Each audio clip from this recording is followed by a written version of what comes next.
A couple of weeks, I posted a video talking about the allegedly heinous act of Gibson feeding a bunch of their leftover Firebird X guitars to an excavator, and that particular story has gotten all kinds of buzz on the internet, and I received a lot of really interesting comments about it. And what one viewer commented about, he mentioned that, and I don't necessarily agree with everything that he said, but he commented about how YouTube and and social media and the internet community as a whole, how they just always have such a negative reaction towards anything Gibson related for some reason, and and how the online community, the social media community itself just seems to continually fuel that particular emotion out of people for some reason. And to be honest, that was the comment that actually inspired me to want to do this video. So I thought I'd go through and share some of the comments that I received on that video, and give me a chance to address some things that I didn't maybe didn't go into a lot of detail on in the original video. For example, speaking of, if you have not checked out my friends Jim and David from The Practical Guitarist, I do strongly recommend you check out the Practical Guitarist podcast. They did a show a couple of weeks ago on the same topic, and they went into great detail. So if that was a very good source. They spent a fair amount of time talking about it, and they covered just about everything on it. So I'll post a link to that down in the description if you want to go give it a listen. Even if you just want to go give it a listen about any other guitar-related topics that they may choose to talk about, because they talk about a lot, and it's a great show. I recommend you do. So, Dennis James says they could have salvaged the parts and electronics to make the rest of their aftermarket prices less than what they are now. No excuses. This is that BS that drives high prices.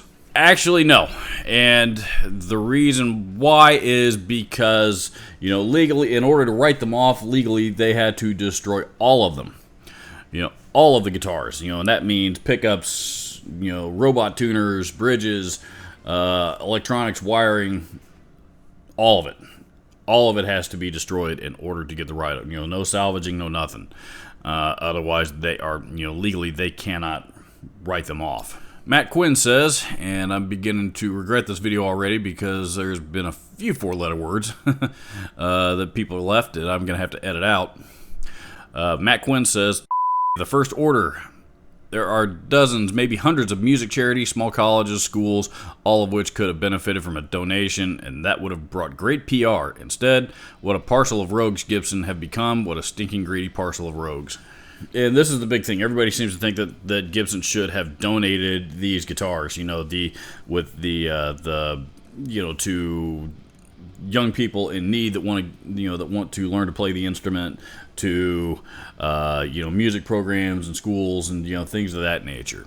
And as I mentioned in my original video, I am all for donating instruments. However, in the instance of putting an instrument into a young person's hand to learn, I don't think that there is a more discouraging instrument that you could put in that person's hand than the Firebird X. They were extremely difficult to operate with the onboard effects and the proprietary foot switch, and I'm going to get into all this here a little bit more later on, but with just everything that went into it, it was just way too, even an experienced guitar player had trouble figuring it out. You got to remember, I was working at a store that stocked them, and we had the same two hanging on our wall for a year and a half that nobody wanted, and I had the opportunity to pull them down and try and figure them out and mess with them several times, and I never could figure them out. CNN is fake news, says they should have sold them for $3.99 a piece or given them to poor kids that can't afford a guitar. Yes, and I absolutely love it when people don't bother to even watch my video, but go ahead and comment on it anyway. Anthony Maris says, far be it from Gibson to actually help a person who would appreciate that instrument, a beginner, or just donate to anything regarding music, and to say that they were not up to standard of quality is because I've seen many Gibsons that have quality issues regardless, but of course, just my humble opinion. This is the thing. These guitars were designed and manufactured under the previous leadership's regime. These were Henry J's babies.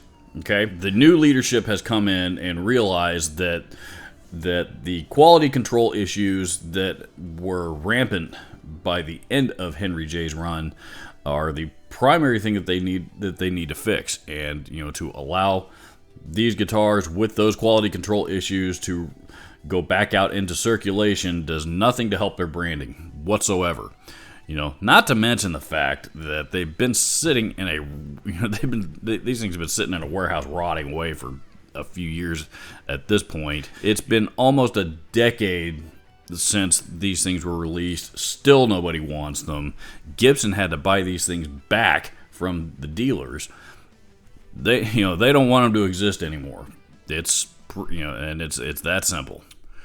Robert Sartino says, do you honestly think those were substandard guitars and unsafe electronics? Get real, there's nothing wrong with those guitars. There was everything wrong with those guitars. Let's talk about the unsafe electronics first. These guitars all had, I believe, a rechargeable lithium-ion battery on the inside. Those batteries have been sitting inside of those guitars for 9 years now. Lithium-ion batteries have a shelf life, and when they sit too long, they begin to corrode and they can explode, quite honestly. And that is, I'm assuming, the reason why Gibson deemed these unsafe. Well, you could change the batteries out. Yeah, you probably could, but that's more expense that Gibson is not going to, is not willing to put into these guitars. Because whether they got new batteries or not, that's not going to suddenly make people make these things start suddenly flying off the shelves. It just means they got a new battery in it because they sat long enough because nobody wanted them. As far as everything else that was wrong with these guitars, that rechargeable battery I just mentioned, also had its own proprietary charger. And if you lost the charger, you're screwed because nobody else makes it. It also came with its own proprietary foot controller, because on the guitar itself, like on the side, there was actually these slider controls, among other things, plus all the robot stuff. But the slider controls actually had onboard effects, you actually had this weird Bluetooth foot controller that was proprietary, that was supposed to be how you controlled those effects, turn them on and off, and switch them around on the fly. And you couldn't do any of it. It was difficult to control any of that stuff. And if you broke the foot controller or you lost the foot controller because it had its own carrying case for it, it didn't just go inside the regular guitar case. There was an entirely different component that you had to grab to take it somewhere. So if anything happened to the foot controller, you're screwed. You're not getting another one. And I don't think I have to go into all of the problems with the robot tuners, because that's also what this guitar had on it. The problems with the robot tuners has been well documented, and this guitar was no different. Andy734 says, for a little dude who want to learn to play, do you think he gives a shit if he got a Gibson knowing it sucks from the company but it's free? Come on, give me a break. You making the lawyer from Gibson is very sad. Also, at the end, I don't know what to say. I know what to say. You and Gibson F off. I'm not going to comment on your stellar grammar and spelling here, but I'm going to decipher this as best I can. You know what? You are absolutely correct. If a kid that was wanting to play guitar, if this is what somebody handed him for free and said this is what you get to learn on, you're right. He or she would probably be pretty excited. However, us, the guitar community, need to be responsible and let this kid know what he's getting into, and probably just prevent it altogether, because as I mentioned earlier, this guitar is probably going to discourage him from wanting to learn the instrument altogether. Why? Because of all the electronics and onboard effects and stuff that I mentioned earlier are an absolute nightmare to control and dial in and program, and there's just way too much going on with this guitar. here's a story that I read. When this guitar was in development, Henry brought in all of the top Gibson endorsees of that time, and he showed it to Slash, and he showed it to Bonamassa and Zakk Wylde, and every single big name Gibson artist that was on their roster. He showed every single one of them, and every single one of them took a look at it, checked it out, and every one of them told Henry that he was crazy. Not one of them signed off on it. None of them. And I don't think you've seen any of them using using a Firebird X in any kind of professional setting. I don't think any of them ever even bought one or received one or anything. Nobody signed off on this except for Henry Juskowitz. This is his baby. He's the only one that wanted anything to do with it. Big Mateo 24 says, first of all, Gibson did not officially release the video. It looked to be like some construction workers having a bit of fun on the job while remodeling the old Gibson building. Second, let's say you owned a company that had excess inventory of an obsolete product that was polarizing when it came out and didn't sell very well. Would you give away said inventory and not try to recoup some profit? Also, would you give away an inferior product when it could dilute your branding and turn away potential customers? Not a Gibson diehard by any means. In fact, I have some serious hate towards Gibson business practices over the past 2 decades, but seriously, some YouTubers and posters need some perspective. I don't know if that last part of your comment was directed at me. If it was, then I can assume that you also didn't bother to watch the video. If not, obviously I agree with just about everything that you said. I do know it was not construction workers that were having some fun on the job. The video was originally taken when they were destroying these guitars because legally they had to have a video documentation that the guitars were in fact destroyed. So that's what the video was for. It was never meant to be for public consumption. It was never supposed to be released on the internet. A former Gibson employee, and I did in the original video, I did refer to him as a disgruntled employee, and he actually commented on this thread when this video came out, when my video came out rather, and he did correct me that he, and I believe him, just based on the rest of his comments, that, he was actually, disgruntled was inaccurate, but everything else, he was a former Gibson employee. I don't know how he got a hold of the video and how he managed to post it. That I don't know. But, he was actually, had very positive things to say about Gibson and seemed to enjoy his time there. Anyway, but that's who posted the video. Gibson didn't post it themselves. They had no intention for the public ever seeing this. Again, I think you're absolutely right.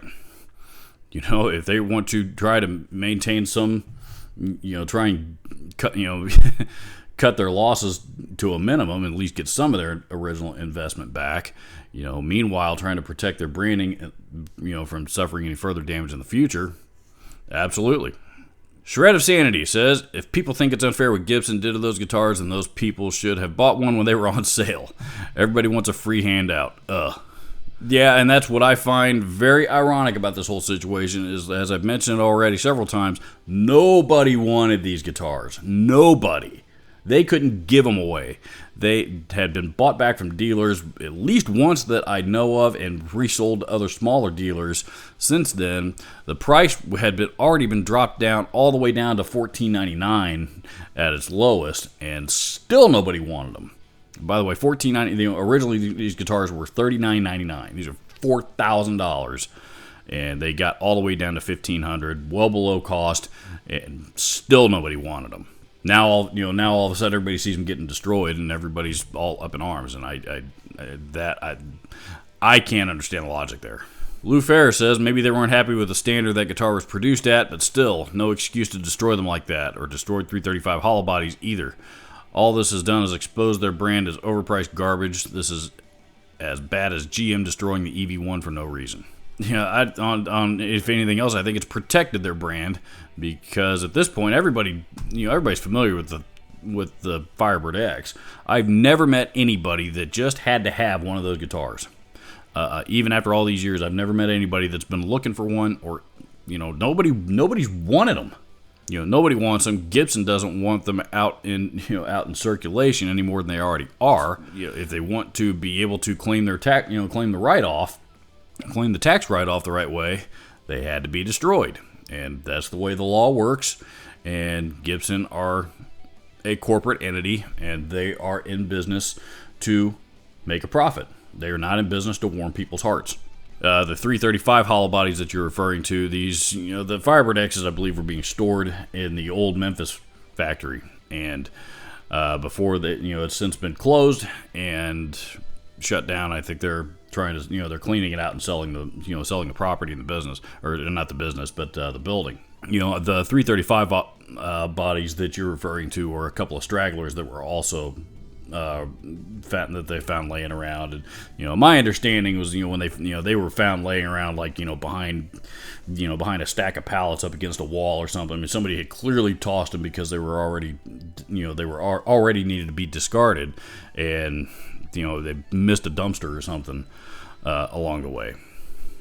Taunton Engine 3 says, not up to Gibson's standard of quality. What was the standard when they first went on sale for almost $4,000? No one wanted them at that price or any price. If they stamped them as second or something as such and sell off as is or donated. Epiphone does this presently with their instruments. Probably just took the easy route and just destroyed the headache guitars. I haven't seen Epiphone, and Epiphone has definitely been known to release seconds, and they do stamp those, stamp the second 2ND, or at least a number 2 on the back of the headstock in the instance of those guitars. I have seen those, and plenty of them, but I haven't seen them do it in quite some time. With Gibson, on the other hand, Gibson is trying to rebuild their brand, and releasing seconds out into the market is not the way to do that. You got to remember the Firebird X. This was a custom shop design. These were custom shop built guitars.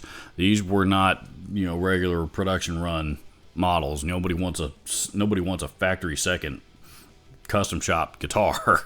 Nobody wanted the Firebird X as it is.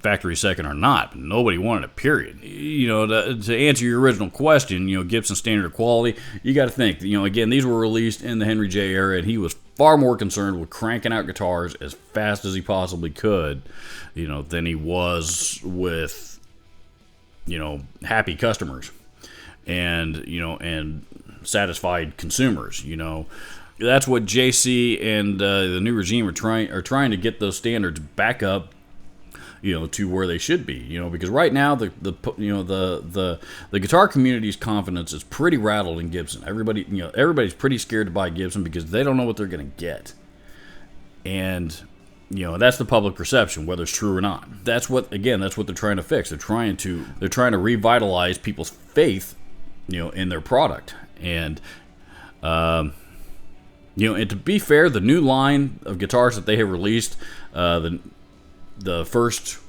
JC era line, if you will, the current line that have no model years in them, are pretty nice guitars. And I've played a few of them already, and I've been pretty impressed. I haven't found anything wrong with them at all. And at least the ones that I've gotten my hands on, importantly, they've dropped them back down to a very reasonable price. You can get a good old-fashioned run-of-the-mill Les Paul standard right now for $2,500. And that's the cheapest that guitar's been in 15 years at least. Bob Grover says, well put, though I do wonder whether Gibson could have turned the situation to their advantage. What if they had obscured/obliterated the Gibson logo, etc., and donated them to good causes? Would the good press have outweighed the value of the tax break? Bear in mind that if they got major publicity for it, it would not just be sending the message that Gibson are great guys, but also highlight the upturn in Gibson quality. Is it more important strategically for them to pretend that the bad patch didn't happen?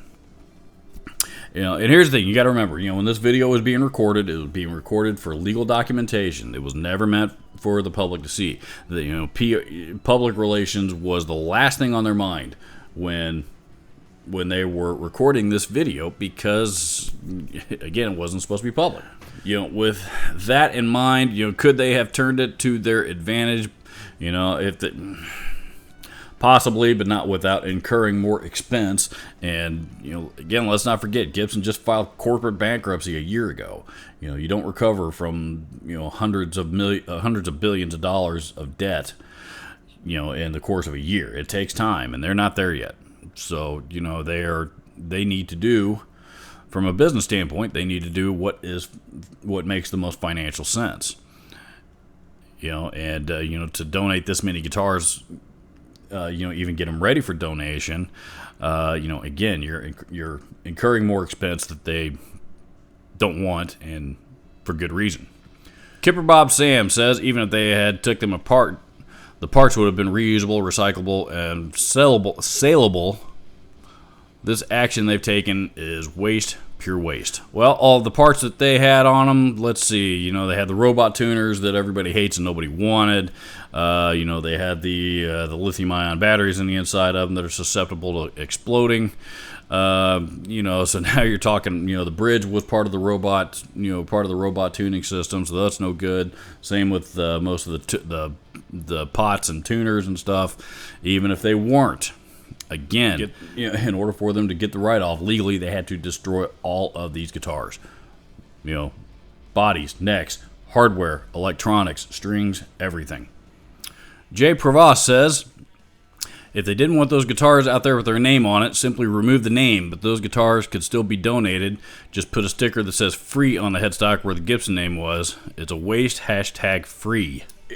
Let's rewind back here about a month and a half, 2 months ago, when Gibson released a video entitled Play Authentic. And what that video, it was supposed to be a marketing campaign, and a poorly executed one, and it was a huge disaster. What it should have said was, we are the originators of all of these iconic designs that you have come to know. And that is why our guitars are the best. Ours are the authentic ones. Play authentic. Something to that nature. Instead, what it said was, basically it started accusing people of taping over Gibson logos on headstocks it was basically threatening the entire world of stealing their trademarks, and threatening lawsuits and all that kind of stuff. It was a huge disaster, to the point that Gibson took it down within maybe 72 hours. I think is about how long it was up, if it was up that long. And finally Gibson took it down, and then they issued a statement not long after that saying that they are no longer in confrontation mode. Now they are in collaboration mode, and whatever that means. So, if they were to grind off or cover up the Gibson logo on the Firebird X's somehow before releasing them out into circulation, how bad would that look on them? Not good at all. And they would be catching even more heat for that. I can't believe how many people have said they just need to cover up, they should just grind off the logo or something like that. And, and it just... it's a total contradiction of that nightmare from a couple of months ago. Mark Grove says, so what are they going to do about the Firebird X guitars that are already out there, including the one the next Zakk Wylde already has? And because there are so few of them now, crap or not, won't they go up in value just for being rare and now collectible? No, and at least I highly doubt it. And the reason why is because rare and collectible are not the same thing. Yes, their rarity did just go up, but collectability, part of the definition of collectability seems to assume desirability in some instance. And because of the things like the proprietary charger, the proprietary battery charger, the proprietary foot controller, this guitar has not aged well. Okay, the software that was that they used for the onboard effects, that software was developed back, with like Windows XP, I think, and which was like at least 3 operating systems ago, and Gibson quit supporting firmware updates for it a long time ago. So the software is already obsolete. The Bluetooth that the foot controller worked on was a very early version. of Bluetooth and isn't really used much anymore. There is a lot of things obsolete about this guitar that, I mean, it's, like I said, this guitar has not aged well at all. If there's the only thing that I can see that would possibly make this guitar collectible is the entire story behind it, and up to and including the excavator. So, if that story, makes the history of this thing suddenly makes this thing desirable, that's going to be the only reason. It's not going to be because anybody's got to have one, and because it was a great guitar, and because they just got to have all the functions, because especially 10, 15, 20 years down the road from now, those all those features on there are going to be unusable. Edward Brand says, so these guitars sold for $3,800 and they were all bad. The builders need to be fired for sure. That is totally ridiculous. Unfortunately, most of those luthiers were actually laid off there towards the end of the Henry Juskowitz era, and so that was already done before the new leadership already came in. Which is unfortunate, because they had a lot of great guitar luthiers working for them that were suddenly out of a job. Pierce Thurland says, at the very least, they should have salvaged as many parts as possible. Waste not, want not. This was not ecologically sound. I can understand scrapping the robotuners, but the pickups, bridge, tailpiece, and controls could have been salvaged. This was really a stupid PR move. No, because most of the electronics in this thing were all part of the robotuners, the robot tuning system. You had the tuning machines themselves that were all each one individual motorized things. Then you had the bridge. They had the sensor. Also the sensors in it. And that the bridge was good for nothing else other than the robotuners. And there was also a ton of wiring. That ran the entire length. The inside of the body. From one end to the other. That controlled the robot tuners, and then of course you also, the same with the potentiometers, all the circuit boards and all that. I mean, everything in there was it was basically all designed specifically for the Firebird X.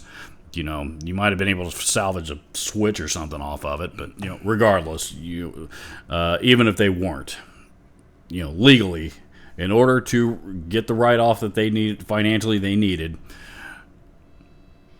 that meant, they had to destroy all of the guitars, parts and everything. Walking Dead 1369 says, dude, those are brand new guitars. You can see the boxes in the background. What about the unfinished 335s that they destroyed? A guitar that has the finished neck and frets, but no electronics or hardware. Dude, you just lost me on this one. If the guitars are not safe, shouldn't they issue a recall? Did PRS run over 400 at a time? Let's start with if the guitars are not safe, shouldn't they issue a recall? I've never seen anybody issue a recall over an old battery, and that would be the reason why they would have, why they would have been deemed unsafe.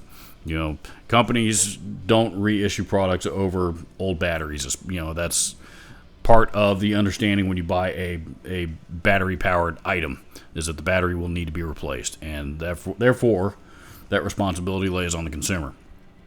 Did PRS run over 400 at a time? I don't know. I don't have any idea what PRS has done. I have personally seen videos of Paul running, beautiful, what looked to me to be beautiful custom 24s through a bandsaw, because for one reason or another they didn't meet PRS's standard of quality. Paul doesn't want those guitars out into circulation. Have they ever, run into, have they ever gotten rid of a lot, that big that they required, a track hoe? I don't know. I don't, it could very well be possible. But at the same time, I would think it would probably take PRS quite a bit to run over 400 of them, or take PRS to, to have to pile up 400 of them, because their quality is known to be very, very consistent. As far as the cases in the background, no, these, yes, they were brand new guitars in the sense that they had never been owned by a consumer, but Gibson actually had to buy all these guitars back from their dealers.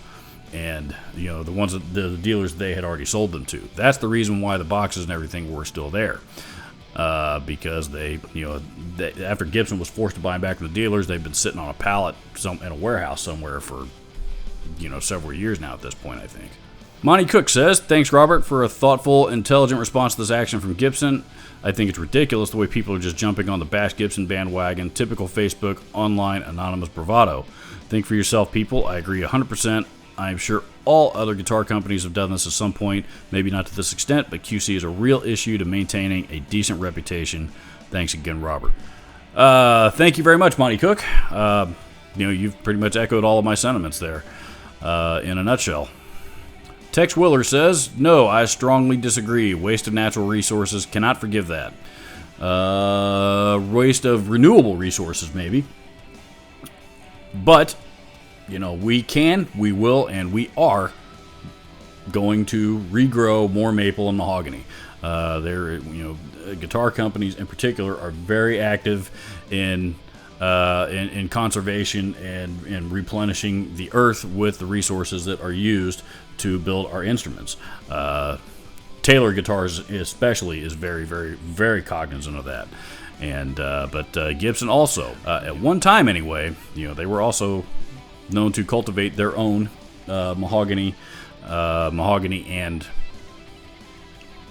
maple, among other things. So, yes, the wood that was used on those particular guitars is now gone, but it will be renewed. So, thank you very much for those of you that checked out. I will post a link to the original video that these comments were left on down in the description as well. For those of you that took the time to comment, thank you very much for doing so. And please feel free to comment down below here in this video. And if you have something that you would like to add, I think we've covered just about everything at this point. And at this point, it's actually pretty old news. I just wanted to share the comments with you and, the reaction of the guitar community. So, hit the subscribe button and the bell icon right next to it if you haven't already. Again, any other pertinent links will be down in the description. And thank you so much for watching. I will see you all in the next video.